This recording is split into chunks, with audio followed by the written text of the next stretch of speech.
in using it. Some of the tools that we use right within Constant Contact's toolkit, it's not just email marketing anymore. It used to be, but now it has expanded beyond that. We use it to run offers and promotions, trackable coupons. If we're running any offers on Facebook, it's really great in executing something like that. Whenever we need feedback from our customers, we can create a survey and send it out. And also, whenever we're holding webinars or seminars throughout the area, we use their event registration for streamlining that event registration process and also the check-in process as well. So a great tool, highly recommended. So let's talk about what we're going to discuss today.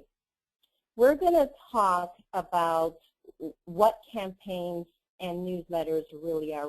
I'm going to make sure that we're on the same page as far as understanding what I mean when I say a newsletter. Also, we're going to talk about email.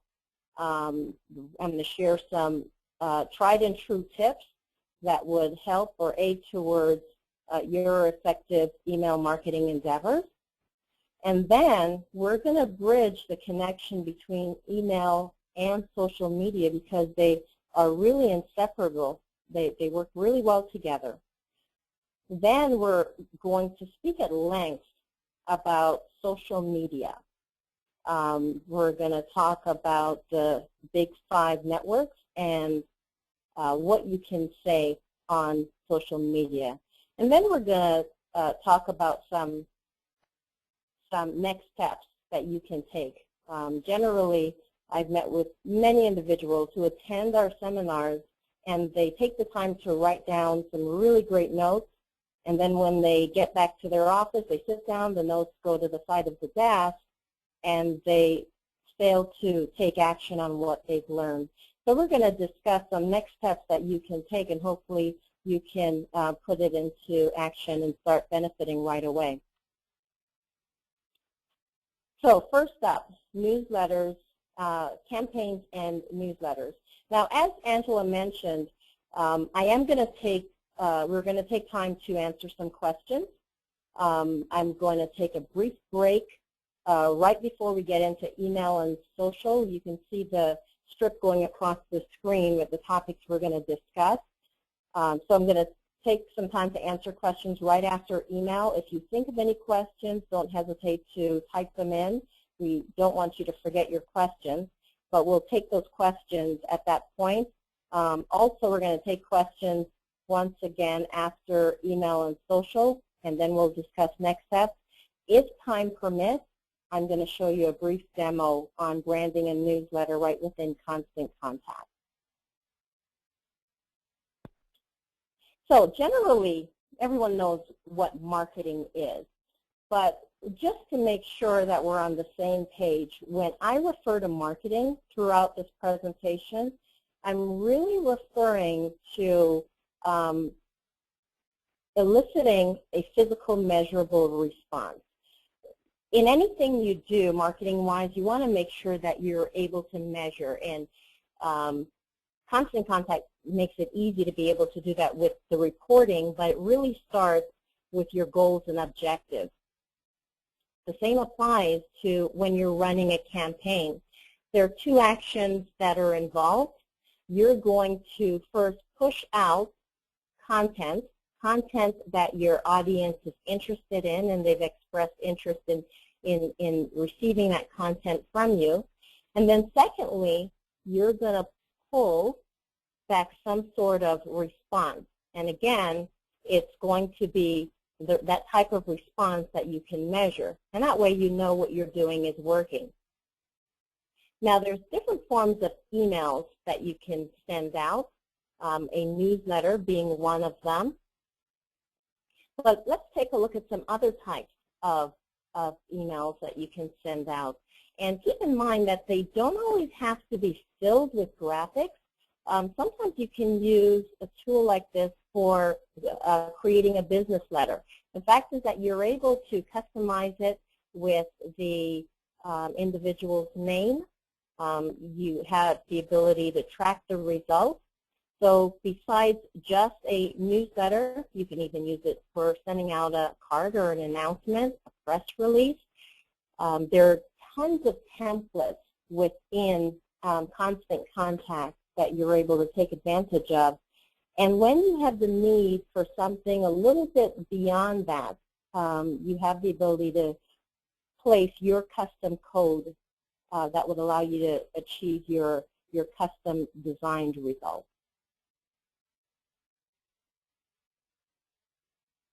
So one of the biggest hurdles that I find many businesses face is trying to figure out when they're going to start their emailing campaign or their newsletter, monthly newsletter, what do I write about? That's one of the popular questions that come up. So let's talk about that for a moment. First and foremost, you want to write about what you know. Share your knowledge and raise your profile as an expert in your field. Write about what you have access to and they don't. The more access that you can give them, you're able to establish yourself as the, you're able to build what's called that resource relationship. So basically, maybe you're, by them being signed up to your newsletter, they're able to benefit from early registration, special seating, an extra hour of your time, and the list goes on. You can be creative with the kind of information that you would want to make available to them. But the fact is that by providing them with such valuable information, you're building, once again, as I mentioned, that resource relationship where whenever they have a need, you come top of mind. And you don't always have to be original with the material that you share with them. You can always establish yourself as the hub in some cases and provide links to valuable information. And that, again, helps to build that resource relationship. Secondly, as far as how much content to include, because now you know what kind of information you can share with them, and you've got a great start for embarking on that newsletter campaign. Now the question is, how much is enough? Well, it's simple. Less is more. You want to focus on the points, your objectives that you're looking to achieve with your newsletter that you send out.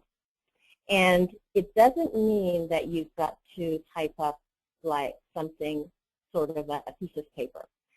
Keeping in mind that more than 50% of individuals that are receiving emails, especially when they're on the road, they're receiving it on their cell phone. So there's a battle as far as how much space they have, and not only that, their time. So you want to keep it as short as possible. And in those times where you can't avoid it, then you want to reduce your content, possibly to 2 or 3 lines with a link for more.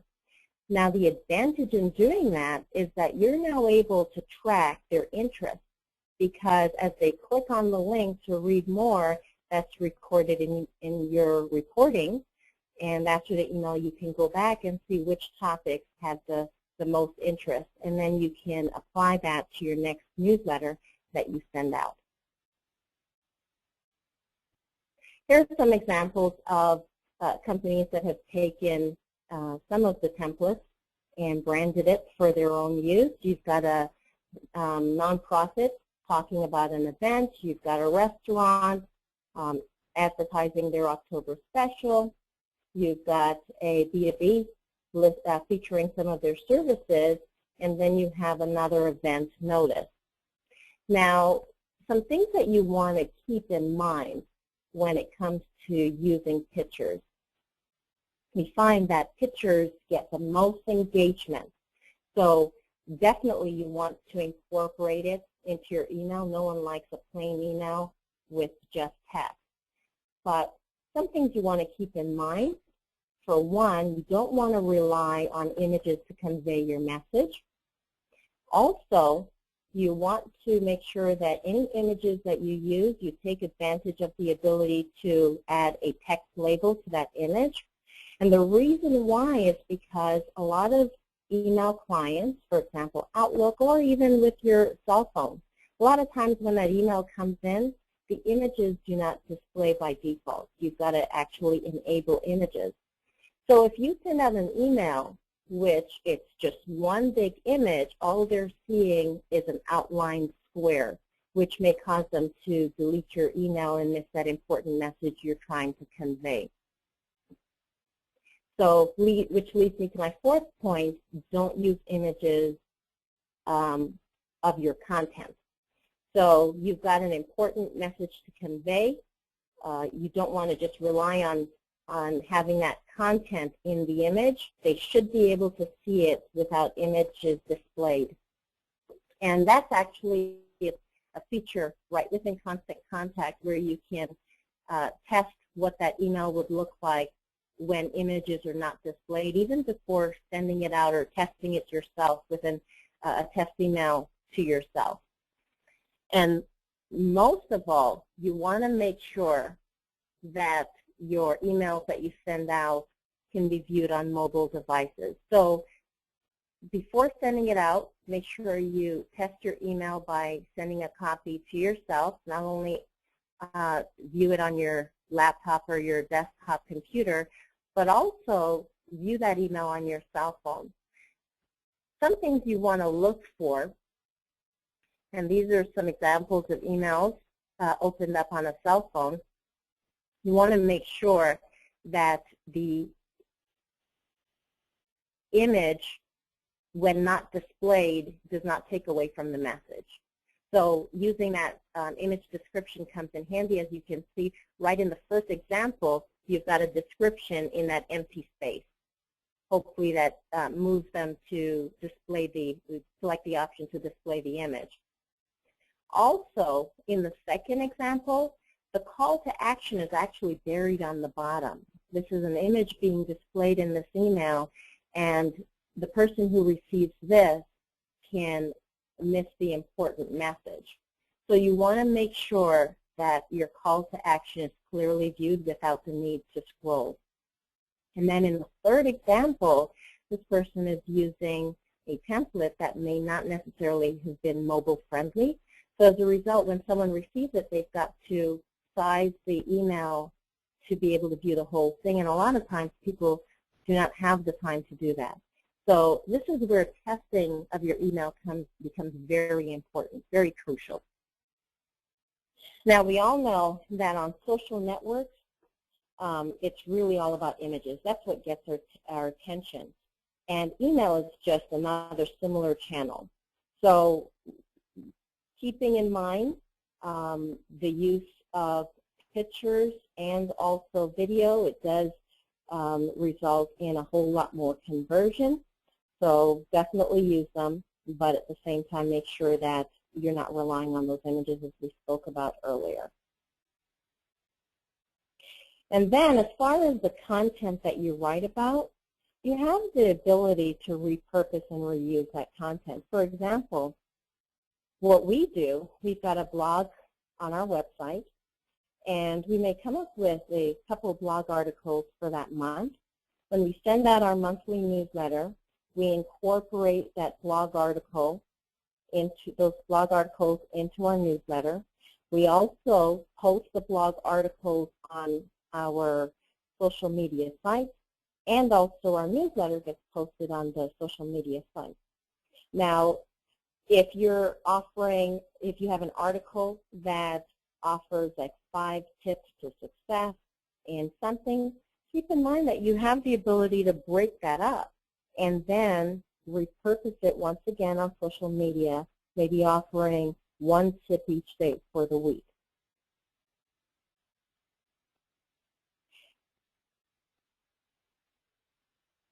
Another challenge that you may run into besides coming up with content is getting your emails open, a very popular challenge.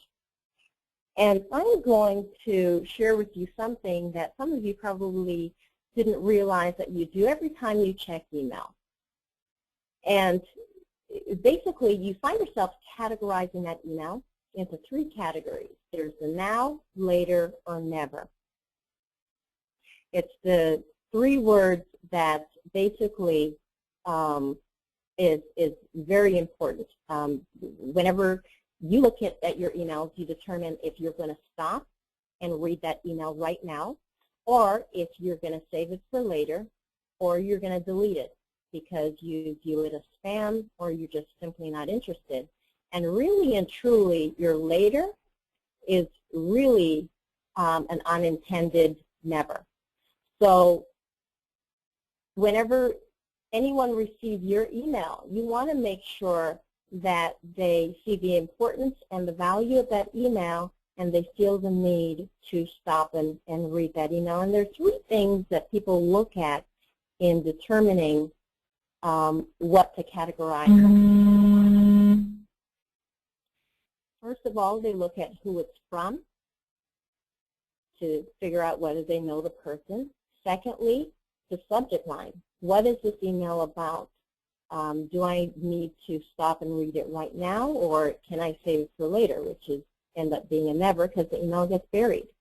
And then thirdly, when that email is received. Is it received at a time that I can conveniently sit down and take a look at that email? So let's first start talking about who it's from. We're not just talking about the name, we're also talking about the email address. You want to make sure that you're recognizable. So if someone signed up for your newsletter and they're expecting an email from company ABC, the from name should not only include your name, but it should also include the company name. Secondly, your email address, if you are at all able to, instead of using a Yahoo email address or using a Hotmail email address, if you can get an email address to use with your company's website address at the end, for example, sue@mycompany.com. That helps to have that recipient recognize you a little bit more. And really, if you notice, not only email does this apply to, it also applies to social media. And again, I'm referring to being recognizable. Usually whenever you're looking in your Facebook feeds, for example, before you stop to read a post, you first look to see who it's from, and then you take the next step in reading the post. So the being recognizable is very important right across the board, email and social media. Along with being recognizable, you want to be consistent in your branding.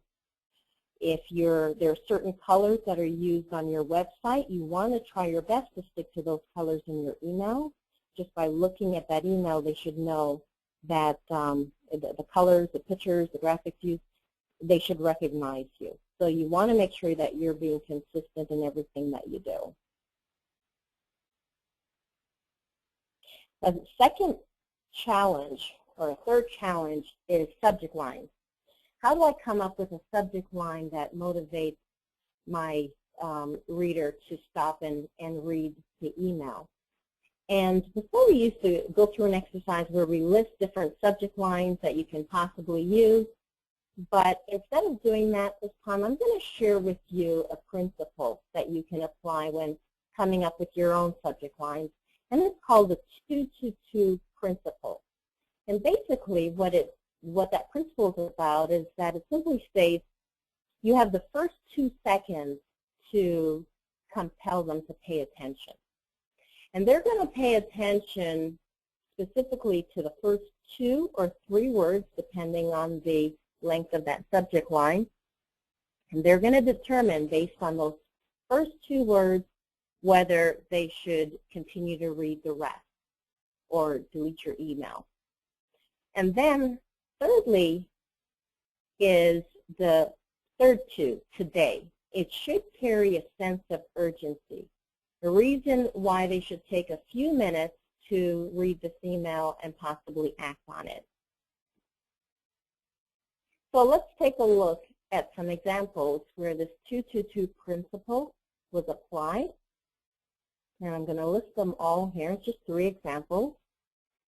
So looking at these 3, some points that you can gather here, instead of sending out an email with just a generic monthly newsletter or March newsletter, you want to specify the importance of them stopping and reading this email. And usually, whatever you use in your subject line, that point is clearly communicated within the first paragraph of that email that you send out. So in the first example, instead of using March newsletter, this person is using tomorrow needs 3 hammers, can you help?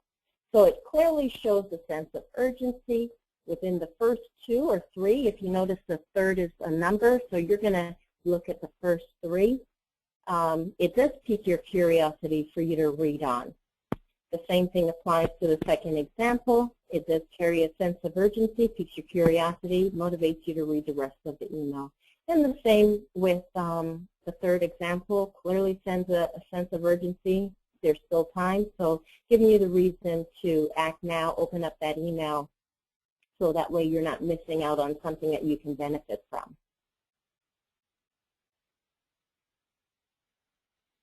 Something else I want to share with you is the solution for coming up with the best time to send. Many times we ask, well, what do you think the best time to send is? And the feedback I usually get is, well, Wednesday morning. I think that's the best time to send. Or Friday. Or you know what? I've noticed better results. I think Sunday evening would be the best time to send. But really and truly, the best time to send varies from company to company. For me, Wednesday mornings may be my best time to send because that's when my audience or the individuals signed up on my list, that's when they're more apt to look at my newsletters, that it's more convenient for them. But for a restaurant or a fast food company, maybe their best time to send is like 10:30 before lunch or 11:30 before lunch as people are getting hungry. So here's an example that here's an exercise that you can use to come up with the best time and day to send. And basically it involves taking your existing list. You're going to divide that list into 3 groups of people. And then you're going to send out an email to those three email lists. You're going to identify 3 days that you believe is the best day to send. And you're going to send out that one email to the 3 lists on those 3 different days. And then you're going to measure the results. After that email goes out, give it about 24 to 48 hours to see complete results. And then you're going to repeat the same process with identifying the best time to send. So let's say you sent out that email and the results are now in, and it shows that your email that you sent out on Wednesday reaped the best results. So now you're going to take the 3 lists, you're going to come up with a second email to send out, and you're going to identify 3 time slots on that particular day, and you're going to send out that email to the 3 lists on the 3 time slots.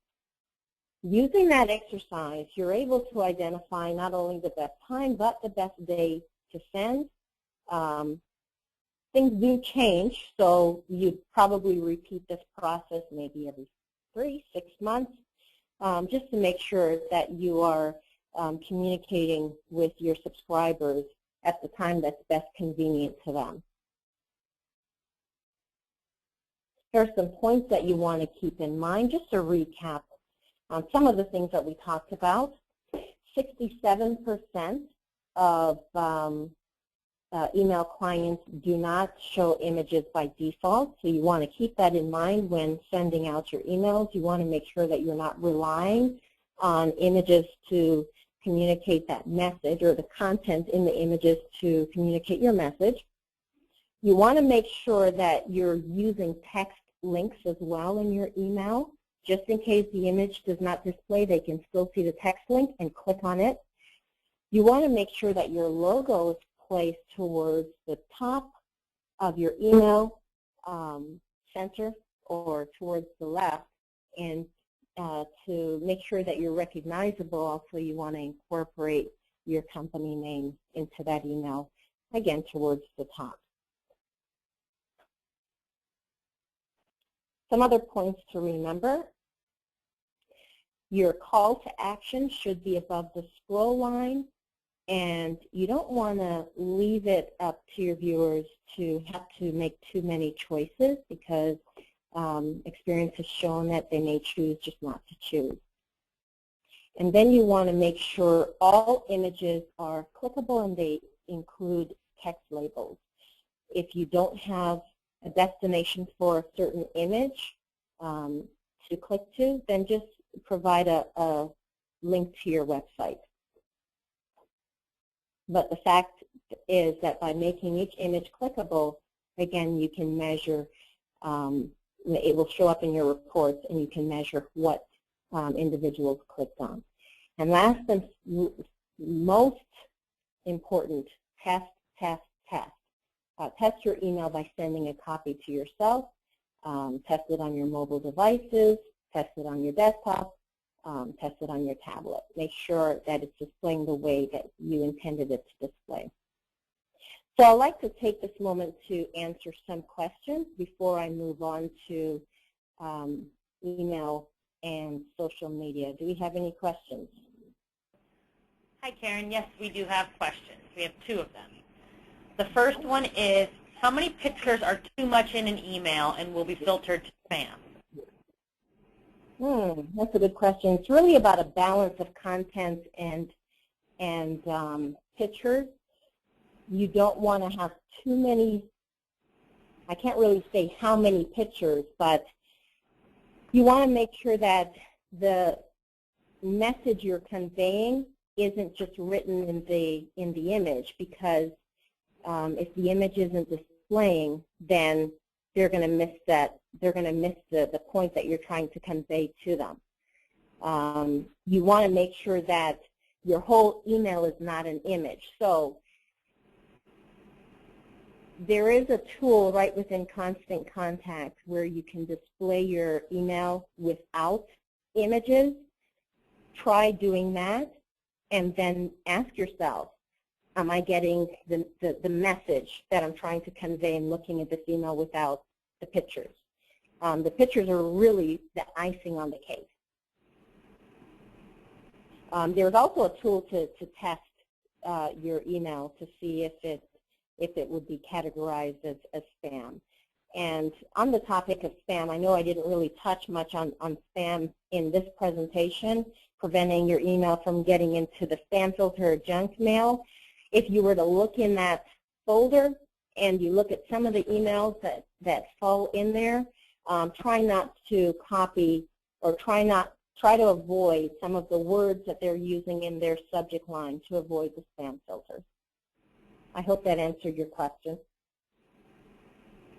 Okay, the next question is, what do you do if you're getting high opt-out rates? That's a really good question. If you're getting high opt-out rates, you want to make sure that you're employing best practices when gathering or building your email list. You want to make sure that the ones on your list are actually signing up. Definitely avoid purchasing a list altogether. But you want to also make sure that you're clearly communicating with those individuals signing up for your list what they can expect and deliver on that promise. So if you're telling them they're going to receive a monthly newsletter, then that's what they should receive, a monthly newsletter listing helpful tips and advice, because that's what you communicated, that's what you told them that they should expect. And also, you may also want to consider running a survey. on your list. Send out a survey getting feedback on what kind of information they would find valuable, and then go from there.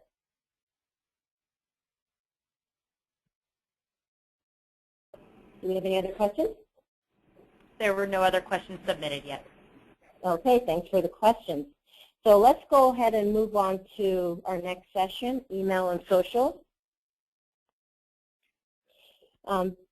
Back in 2008, Constant Contact conducted a survey where they wanted to find out how many of their business owners were using social media in their marketing, and they found at that time only 10% were using social media.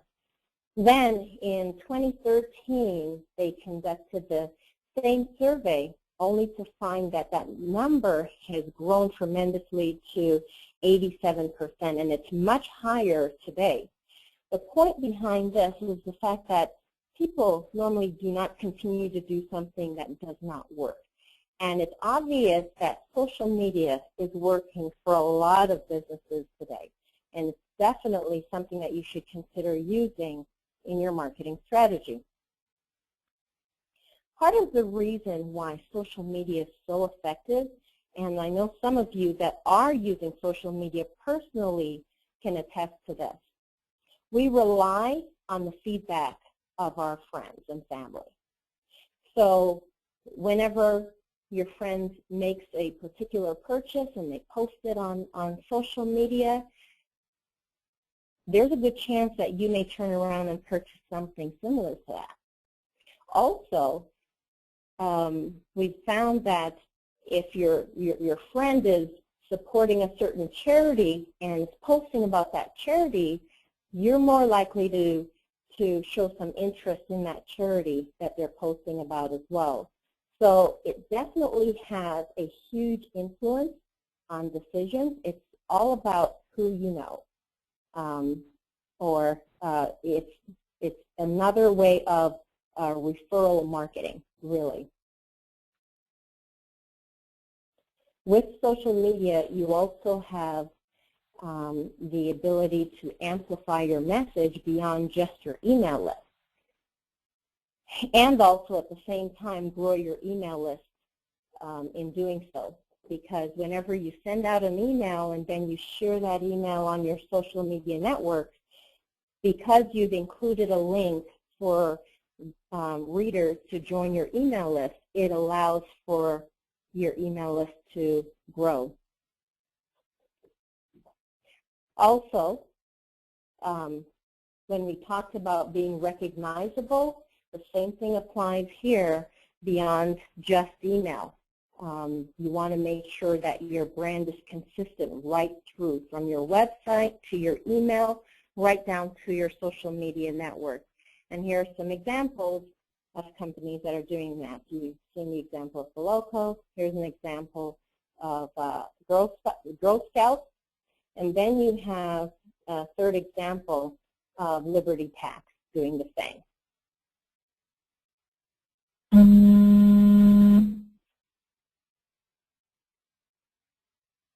So before I go into next steps, I'd like to take a moment to answer any questions that anyone has.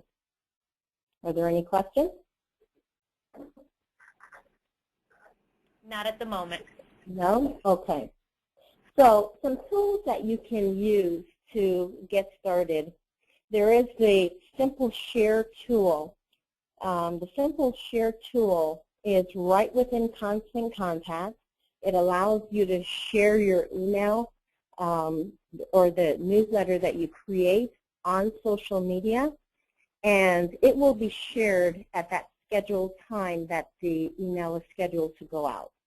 What you're seeing here is some screen captures of the Simple Share button right within Constant Contact. The first time you're doing it, you would click the Add Link on the top of the second image on the bottom left to add your social media account and connect it. And what I like about this tool is that you have the ability to select what image you want to use, what post image you want to use with your post, and customize your message. And then it includes a short URL that they're able to click on, keeping in mind that all of this interaction shows up on your reports right within Constant Contact. Also, on your emails that you send out, you want to invite your readers to connect with you on social media. So you have the ability to add the Facebook, Twitter, LinkedIn, whatever network that you're on, you have the ability to add that so that they can connect with you. They also have the ability to click their share button that can show up right within the email. You just have to enable it. They have the ability to click that and share your newsletter on their social media network, giving you a further extended reach beyond just your social media network and also your email list.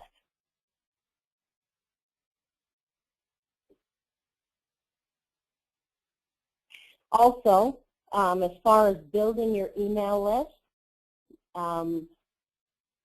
whenever you're at events, you can use that as an opportunity to grow your list.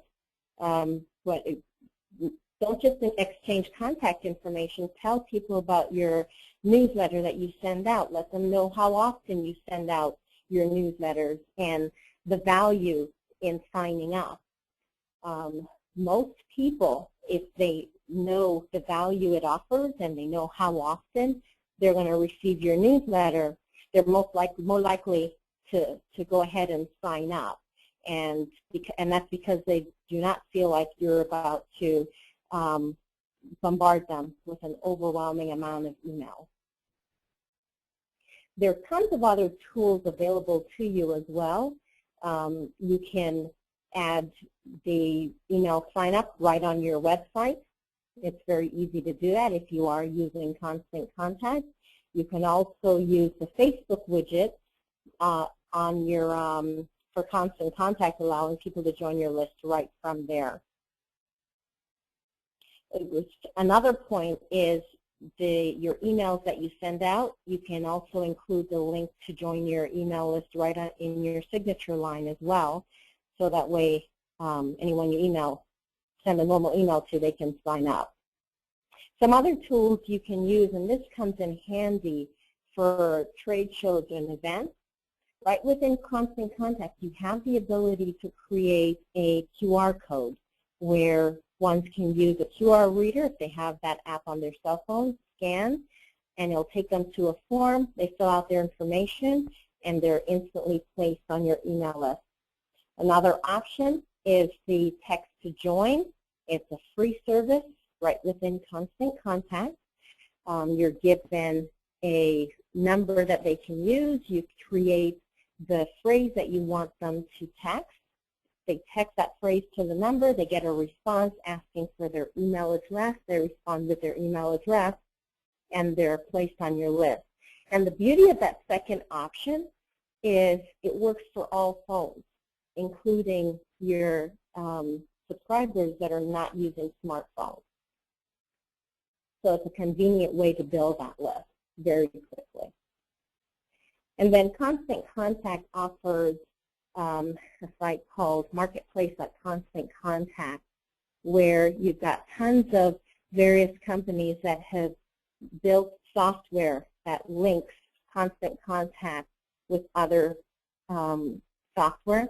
So, for example, if you're using Salesforce, there's an app that you can use that will link your contacts right within Salesforce. It'll add them to an email list very easily for you. Now, I also wanted to show you an example of a content calendar, which can be used for email and social media. This is a very simple content calendar that was created using Microsoft Publisher. But being able to create a legend like this for yourself, And you are, just to mention, everyone is going to get a copy of these slides. But create a legend for yourself where you're identifying what color represents each.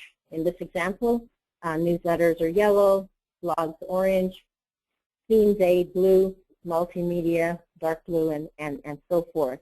And just plan out for the month what's going to be posted on what day or what's going to go out on each day. That makes things a whole lot easier for yourself as well as far as executing, and also making sure that what you put out there is in line with your goals and objectives.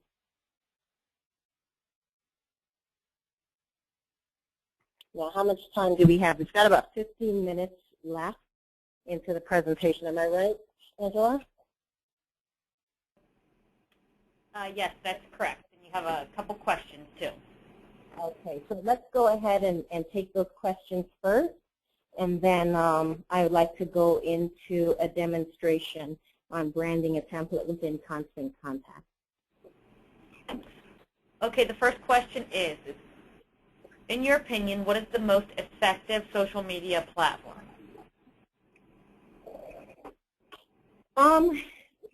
The reason why you're even embarking on social media is to reach your audience. So really the answer to that question is to ask yourself or even to ask your customers, what platform are they using?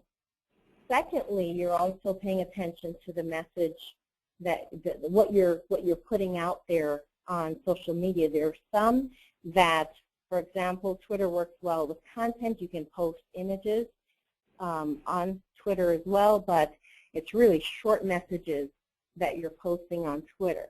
Whereas Facebook, it relies on pictures, Pinterest.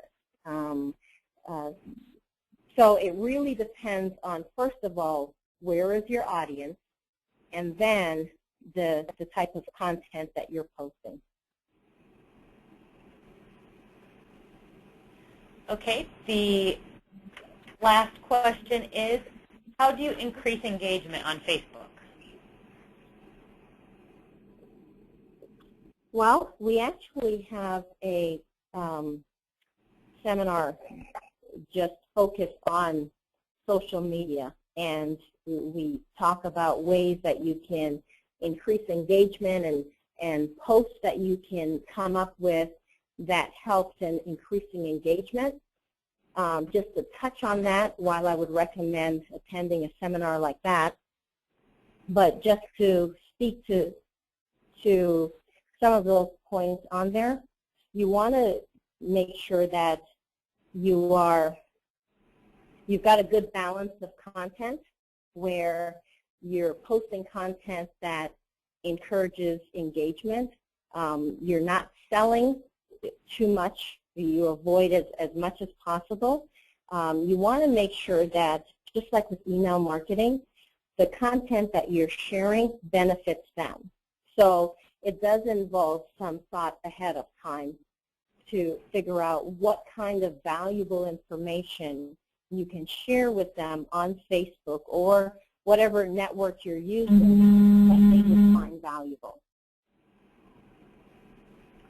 One more question came through, Karen. Where is the share button for readers to share? Are we talking about within Constant Contact? I believe so. Okay. So if we are talking about right within Constant Contact, it's right in the area, the very top, where you're able to change, like specify the name. And I'm gonna show you this once I log into Constant Contact. But right at the top where you set the name, there's a checkbox to enable the social share button. So let's go ahead and switch gears here, and I'm going to log into Constant Contact and show you that first.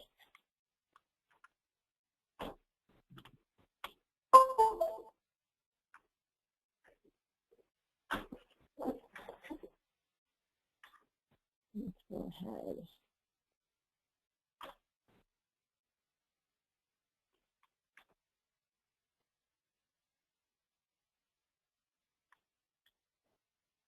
Are you seeing the Constant Contact screen? Yes. Okay.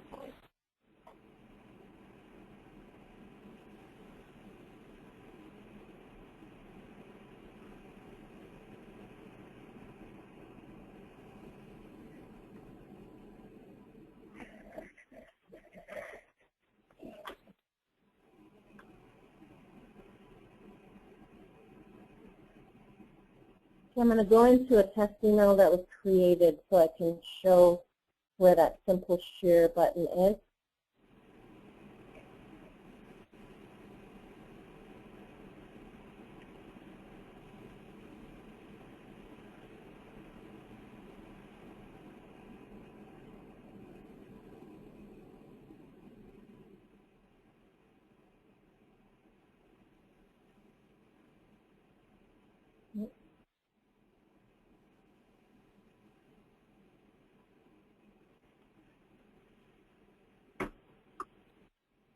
Find an email here.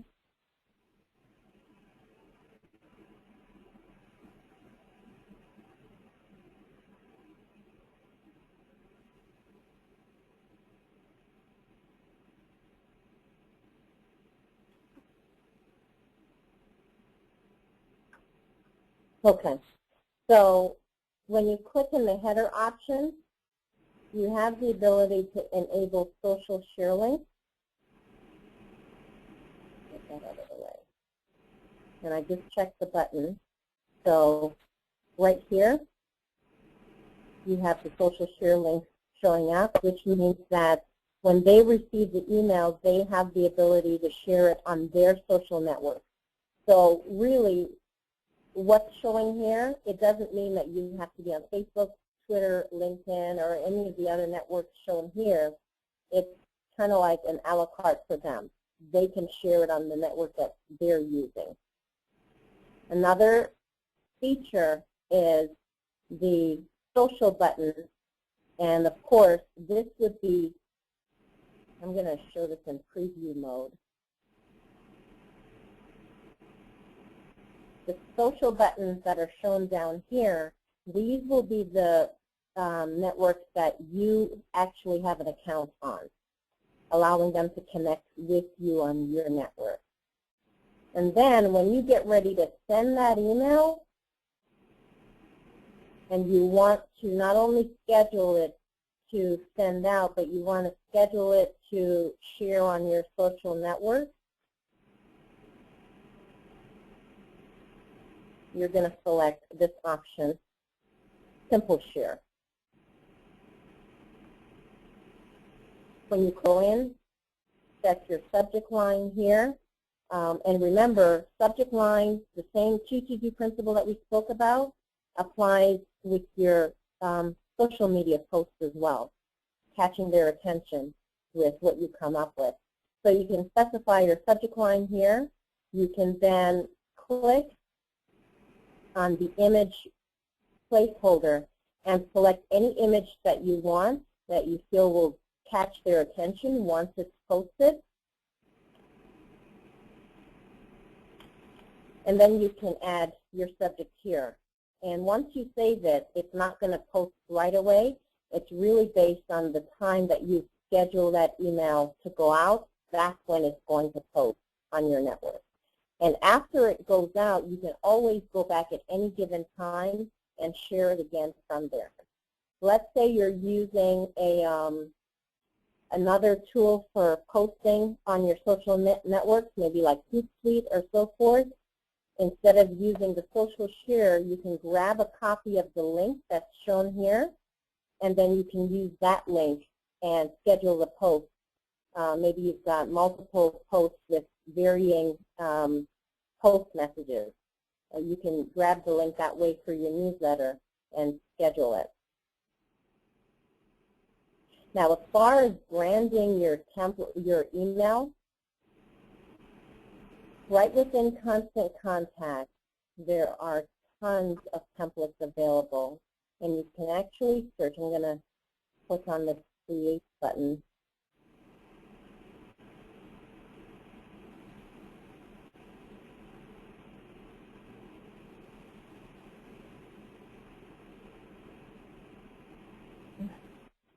you have the ability to search on the type of template you're sending. Maybe you want to send out a card, something for the holidays. What is it for this search?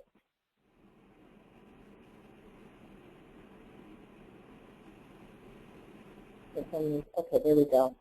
Delay reaction there. There are lots of templates. You select it. So let's grab this one. Now I'm using Google. So let's say I wanted to brand this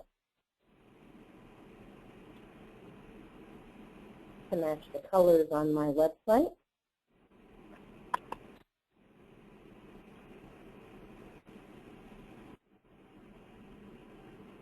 And I would move the tool over the color and click once.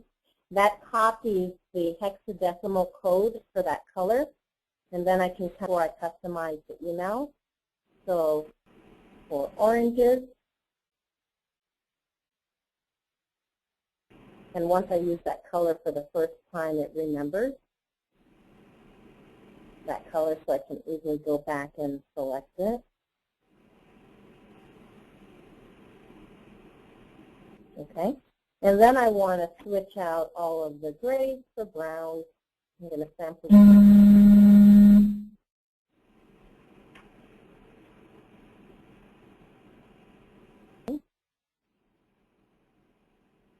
Okay, so we'll continue. Template in the, before I go to the block, you also want to set your font. Another way you can be consistent. Whatever the font is that you're using on your site, you want to set them accordingly. And then for every template, you have blocks that you're easily able to include. So let's say I want to add another content. I want another block like this, and it tells me what the name of the block is. So I'm going to grab another content. Actually, there's content with image that I can slide over and add it. I have the ability to move blocks around. Let's say I want to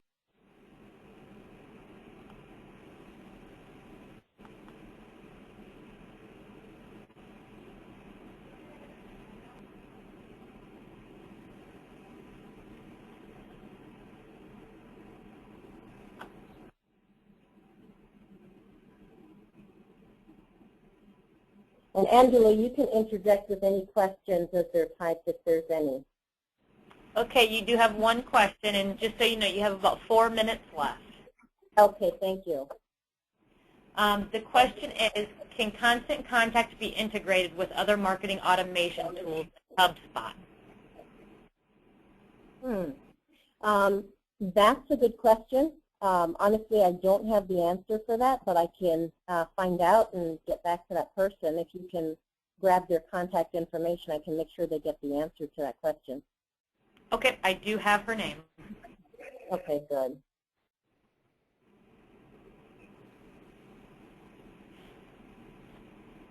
Okay. We'll just grab any video. I hope it's a decent video. You don't know. YouTube. So, okay, can't go wrong with Microsoft Surface, right? You can still see my screen, right? And it's not frozen? Yes, it's on YouTube. Okay.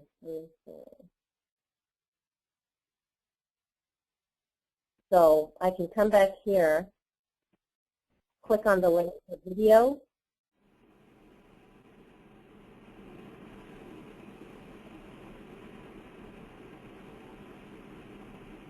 Paste the video link. It will create an image for me along with a title,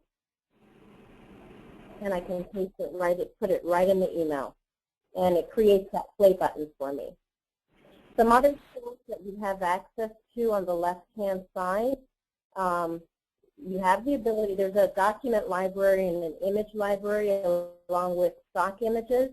You can use these links to add them. Creating a link, you saw me demonstrate the video link. You can add an anchor, which is a link to possibly content further down in your email. You can add a link for to PayPal. Maybe you're promoting featuring a product for the month, and you're providing a means for them to pay right through the email, linking to PayPal. The greeting allows you to use their name in your email. You have a secondary greeting that you can set just in case their name is not listed in their record. And there's lots of neat features right within Constant Contact. Are there any other questions before we wrap up? Not at the moment. Okay. Well, that actually concludes my part, Angela. There is a special offer available. It's in partnership with Staples, where Constant Contact, for anyone who's interested, Constant Contact is offering a $50 Staples gift card for any sign-ups between now and the end of the month. So if you're interested, just let us know and we'll take care of you. Thank you, Karen. Well, that concludes our webinar for today. I would like to thank Karen again for taking the time to present at our Cozy WebEd series. This was very informative. To the attendees, if you have any additional questions, please do not hesitate to send me the questions. I will make sure I connect you with Karen. And we will also be sending the presentation to all the attendees after today's seminar. If you would like to sign up for any future WebEds, please go to cozy.org. Thank you for participating today and have a wonderful day. Thank you.